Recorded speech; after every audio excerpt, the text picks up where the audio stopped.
Telangana CM Revanth Reddy Delhi బాట పట్టారు. Deputy CM Bhatti విక్రమార్కతో కలిసి రేపు ప్రధాని మోదీని కలవనున్నారు రేవంత్.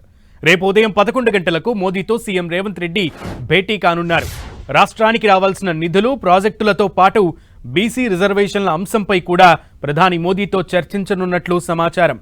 ప్రధానంగా 4 ప్రాజెక్టులకు సంబంధించి మోదీతో కీలకంగా చర్చించనున్నారు.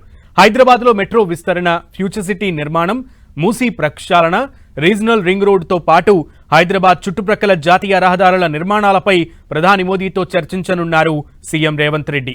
మరి ముఖ్యంలో హైదరాబాద్లో కాంగ్రెస్ ప్రభుత్వం ప్రతిష్టాత్మకంగా చేపట్టిన మూసీ పునరుజ్జీవన ప్రాజెక్టుకు కేంద్రం సహకరించాలని ప్రధాని మోదీని కోరనున్నారు. అంతేకాక తెలంగాణలో ఇటీవల చేపట్టిన కులగణన, ఎస్సీ వర్గీకరణ, బీసీ రిజర్వేషన్ల అంశంపై కూడా ప్రధానితో చర్చించనున్నారు. పాలమూరు, రంగారెడ్డి ప్రాజెక్టులకు జాతీయ హోదా, పునర్విభజన చట్టంలో పేర్కొన్న హామీల అమలుతో పాటు రాష్ట్రానికి రావాల్సిన నిధులపై ప్రత్యేకంగా చర్చించనున్నారు రేవంత్ రెడ్డి. ఢిల్లీ పర్యటనలో ప్రధాని మోదీతో పాటు పలువురు కేంద్ర మంత్రులను సైతం సీఎం రేవంత్ రెడ్డి సమావేశం కానున్నట్లు తెలుస్తోంది. మరోవైపు కాంగ్రెస్ అధిష్టానంతో కూడా సీఎం రేవంత్ రెడ్డి కలిసే అవకాశం కనిపిస్తోంది.